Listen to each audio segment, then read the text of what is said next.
بسم اللہ الرحمن الرحیم۔ ناظرین السلام علیکم، آپ دیکھ رہے ہیں صابر شاکر کو یوٹیوب چینل پہ۔ آج ہے 30 اپریل سال 2020 اور دن ہے جناب آج جمعرات کا۔ آج 2-3 خبریں ہیں امپورٹنٹ ہیں،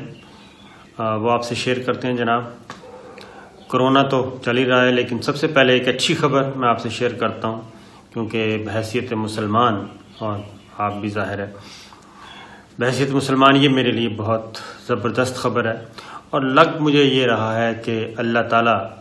اب اپنے بندوں پہ راضی ہونے کے لیے کم از کم میں اپنی مسلم امہ کی بات کر رہا ہوں، مسلمانوں کی بات کر رہا ہوں، اور کافی دل اداس تھے، بے چین تھے، اور کیونکہ کرونا وائرس جو آیا یہ وبا تھی، آزمائش تھی، عذاب تھا، جو بھی تھا، لیکن کبھی بھی ایسا نہیں ہوا، اور میری اپنی زندگی میں نے کبھی نہیں دیکھا کہ بیت اللہ کے دروازے بند کر دیے گئے ہوں، یا مسجد نبوی روضہ رسول صلی اللہ علیہ وسلم سلام کے لیے وہاں کوئی نہ جا سکے، اس کو بند کر دیا گیا ہو عام آدمی کے لیے، عام مسلمان کے لیے، اور اس کو محدود کر دیا ہو۔ یہ میری تو کم از کم زندگی میں پہلی دفعہ ہوا تھا، میرے لیے کافی یہ تکلیف دہ بات تھی، دل دکھتا تھا کہ طواف کعبہ رکا ہوا ہے، عمرے کی عبادات رکی ہوئی ہیں، سعی رکی ہوئی ہے، صفا و مروہ کے درمیان دوڑنا رکا ہوا ہے، بہت ساری جو سنتیں تھیں، بہت ساری سنتیں حضور اکرم صلی اللہ علیہ وسلم کی، انبیاء کرام کی سنتیں وہ رکی ہوئی تھیں، ان کا سلسلہ رک گیا تھا اور ساقط ہو گئی تھیں۔ اسی طریقے سے روضہ رسول صلی اللہ علیہ وسلم پہ ریاض الجنہ میں جا کے ہر مسلمان کی، ہر انسان کی جو رسول اکرم صلی اللہ علیہ وسلم سے پیار رکھتا ہے، عقیدت رکھتا ہے، ان کا امتی ہے، اس کی یہ کوشش ہوتی ہے کہ وہ ریاض الجنہ میں جائے اور حضور اکرم صلی اللہ علیہ وسلم کے سرہانہ مبارک کے سائڈ پہ بیٹھ کے عبادت کرے، کوئی چند دل کی باتیں کرے، ان کو سلام پیش کرے۔ یہ بہت تھا، اور اس کے بعد سلام پیش کیا جاتا تھا حضور اکرم صلی اللہ علیہ وسلم کو وہاں پہ جا کے، حضرت عمر فاروق رضی اللہ تعالیٰ عنہ، حضرت ابو بکر صدیق رضی اللہ تعالیٰ عنہ، پھر جنت البقیع، اس میں بہت سارے صحابہ کرام اور حضور اکرم صلی اللہ علیہ وسلم کی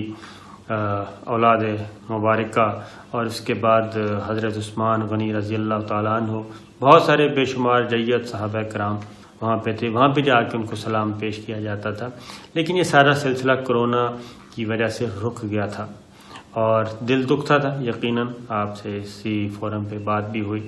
لیکن اب مجھے لگتا ہے کہ اللہ تعالیٰ جو ہے وہ ہم سب پہ راضی ہونے کے لیے راضی ہونے کو ہے، اور اپنا رحم اور کرم نچھاور کرنے کو ہے، اور اس کی ریزن یہ ہے کیونکہ اب وزارت مذہبی امور سعودی عرب کی جو ہے اس نے یہ فیصلہ کیا، کچھ دن پہلے قاری سدیس صاحب جو ہیں، امام القعبہ جو ہیں، امام الحرمین بلکہ قاری سدیس صاحب، انہوں نے اپنی گفتگو میں کہا تھا کہ انشاءاللہ بہت جلد یہ خوشخبری ملے گی، اور حرمین شریفین کھول دیے جائیں گے عبادات کے لیے، امت مسلمہ کے لیے، اللہ تعالیٰ کے جو پیروکار ہیں، اللہ تعالیٰ کے بندے ہیں، ان کے لیے، مسلمانوں کے لیے بھی، عام شہریوں کے لیے بھی طواف کعبہ ہو جائے گا شروع، اور کیا کہنا چاہیے، عبادات کا سلسلہ، عمرے کی عبادات، یہ سب کچھ شروع ہو جائے گا۔ اسی طریقے سے مسجد نبوی شریف میں بھی یہ سلسلہ شروع ہو جائے گا عبادات کا۔ کچھ انہوں نے احتیاطیں بتائی ہیں، وہ میں احتیاطیں آپ سے شیئر کر لیتا ہوں کہ کون کون سی احتیاطیں انہوں نے کہی ہیں کہ جناب یہ احتیاطیں ہوں گی، اور اس کے بعد تمام عبادات کی اجازت ہوگی۔ نمبر 1 تو یہ ہے جی کہ پہلی کنڈیشن، بلکہ احتیاط کہنی چاہیے، کنڈیشن کیا ہے، پہلی احتیاط یہ کرنی ہے کہ اپنا مصلی جی، جائے نماز جو ہے وہ میٹ اپنا ساتھ لے کے آنا ہے، اور ہر نمازی کے لیے لازم ہوگا کہ وہ اپنا پریئر میٹ جو ہے مصلی وہ ساتھ لے کے آئے گا۔ اسی طریقے سے دوسرا یہ ہے کہ آپ مسجد نبوی میں اور حرمین شریفین میں جا کے آپ مسجد کا جو قرآن مجید ہے وہ نہیں استعمال کر سکیں گے، اس کو ہاتھ نہیں لگانا۔ اگر آپ نے قرآن مجید کی تلاوت کرنی ہے، پڑھنا ہے، تو پھر آپ اپنا قرآن مجید ساتھ لے کے آئیں گے۔ وہی احتیاط ہے کہ ایک دوسرے کو سوشل ڈسٹینس اور ایک دوسرے کو ٹچ نہ کیا جائے، کیونکہ فردن ظاہر ہے ہر بندے کا کوئی پتہ نہیں ہوگا، اس لیے یہ احتیاطیں ہیں جناب۔ ایک قرآن مجید، ایک مصلی ہو گیا، ایک قرآن مجید اپنا لے کے آئیں گے، ہر شخص اپنا لے کے آئے گا جو پڑھنا چاہتا ہے۔ حرمین شریفین میں جو قرآن مجید پڑھے ہیں ان کو ٹچ کرنے کی اجازت نہیں ہوگی۔ اس کے بعد نمبر 3 پہ ہے جناب کہ سوشل ڈسٹینس، وہ ظاہر ہے جو ایک مقرر فاصلہ رکھا جائے گا اور اس کو ملحوظ خاطر رکھا جائے گا۔ سوشل ڈسٹینس تمام نمازی رکھیں گے۔ اور نمبر 4 ہے جی کہ واش رومز جو ہیں حرمین شریفین مسجدوں کے وہ بند رہیں گے، اس لیے آپ وضو بھی گھر سے کر کے آئیں گے۔ یہ ایک چوتھی بات بتا دی گئی۔ 5ویں ہے جناب ماسک پہننا ہوگا جی۔ ہر شہری، ہر نمازی جو ہے وہ آئے گا وہ ماسک پہن کے آئے گا۔ اور آگے ہے جی آخری کہ سینیٹائزر جو ہے وہ انٹرنس پہ ہوں گے، اس کو یوز کرنا ہوگا۔ سینیٹائزر جو ہیں وہ اویلیبل ہوں گے خادم الحرمین شریفین کی طرف سے۔ تو یہ ہے جناب ایک اچھی خبر میں اس لیے کہہ رہا ہوں کہ اللہ تعالیٰ اپنے دروازے تبھی کھولتا ہے جب اللہ تعالیٰ کا اذن اس میں شامل ہو، اور اللہ تعالیٰ میرا خیال چاہتا ہے کہ اس کے بندے آئیں اور عبادات کریں، دعائیں کریں، مانگیں، فریاد کریں، اور پھر اللہ تعالیٰ ان پہ اپنا رحم و کرم جو ہے وہ نچھاور کرے۔ تو جناب یہ ہے روضہ رسول صلی اللہ علیہ وسلم پہ ہمیں جانے کا موقع ملے گا، اور خانہ کعبہ کا طواف کا موقع ملے گا، حجر اسود کو بوسہ دینے کا موقع ملے گا، حتیم کھل جائے گی، وہاں پہ نوافل ادا کرنے کا موقع ملے گا، مقام ابراہیم اسی طریقے سے میں نے بتایا صفا و مروہ کے درمیان دوڑنا اور صحیح کرنا، اس کا موقع ملے گا۔ بہت ساری وہاں پہ جی عبادات، اصحاب صفا مسجد نبوی میں چلے جائیں، پھر حضور اکرم صلی اللہ علیہ وسلم کے پیروں مبارک پہ جانے کا جناب باب جبرائیل کھلے گا، باب السلام کھلے گا، باب رحمت کھلے گا۔ تو یہ ایک اللہ تعالیٰ کی رحمتیں نازل ہونے والی ہیں۔ تو جناب یہ تھی سب سے اچھی خبر میرے نزدیک۔ اور اس کے بعد ایک پاکستان میں کل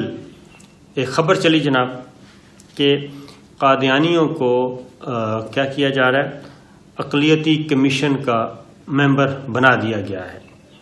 پھر حکومت کی طرف سے اس کی تردید بھی آئی، اور ظاہر ایک ریاکشن بھی آیا، سخت ترین ریاکشن آیا کہ یہ کیسے ہو سکتا ہے۔ ان کو چودھری شجاعت حسین صاحب نے باقاعدہ طور پہ اسٹیٹمنٹ دیا، تو میں نے بھی اس پہ پتہ لگانے کی کوشش کی۔ تو صورتحال یہ ہے کہ یہ پچھلی کیبنٹ میں نہیں، اس سے پچھلی کابینہ کے اجلاس میں یہ آئٹم ایجنڈے پہ لایا گیا تھا، اور اس میں یہ کہا گیا تھا کہ ایک اقلیتی کمیشن بنا رہے ہیں، اور اس اقلیتی کمیشن میں ایک نشست جو ہے وہ قادیانیوں کی بھی بنتی ہے، ان کو بھی دینی چاہیے۔ اور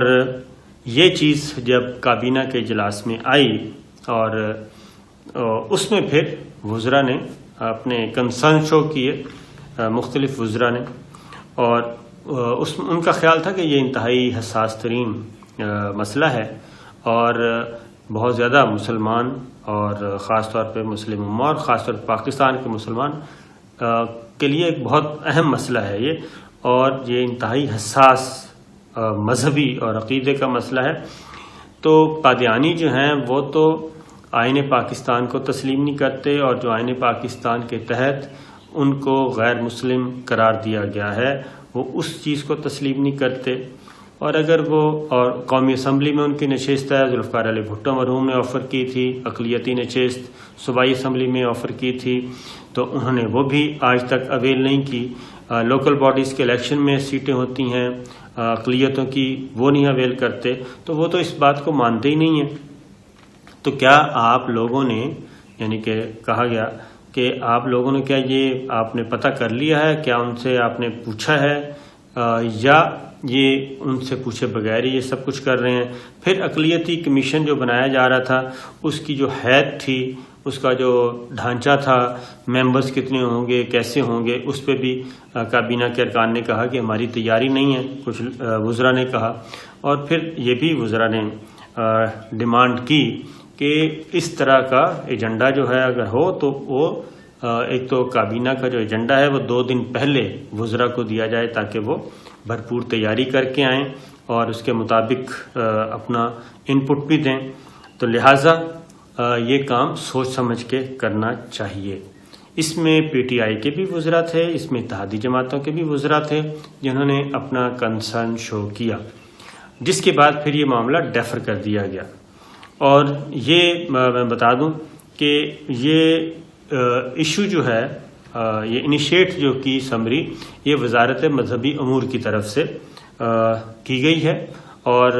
وہ ہی اس کے یعنی کہ کیا کہنا چاہیے محرک بنے ہیں. تو لیکن جب یہ کابینہ کی طرف سے یہ بہت سارے سوالات، ہر طرح کے سوالات اٹھائے گئے، جب یہ سوالات ہوئے تو پھر اس کو ڈیفر کر دیا گیا تھا. جو پچھلا کابینہ کا اجلاس ہوا اس میں پھر یہ معاملہ نہیں تھا. ہو سکتا ہے کہ آئندہ کابینہ کے اجلاس میں یہ معاملہ ٹیک اپ کیا جائے. فی الوقت تو گورنمنٹ بیک فٹ پہ گئی ہے، لیکن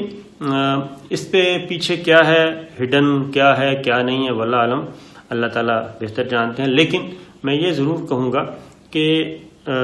جو خاص طور پہ ختم نبوت کا عقیدہ ہے، ختم نبوت کا معاملہ ہے، وہاں پہ پاکستان کے مسلمان جو ہیں، خاص طور پہ پاکستان کے مسلمان میں کروں گا، وہ بہت زیادہ اس سے ٹچی ہیں. تو گورنمنٹ کو یہ چاہیے کہ جناب وہ اس طرح کی کوئی چیز کرنے سے پہلے اس کو اوپن کرے. جیسے وزراء نے کہا ہے، ان کی وزراء کی ڈیمانڈ صحیح تھی کہ یہ ایک اہم مسئلہ ہے، اس پہ بات کرنی ہے، تو پھر ایجنڈا جو ہے 2 دن پہلے دینا چاہیے تھا. ایک چیز، دوسری بات، اگر قادیانی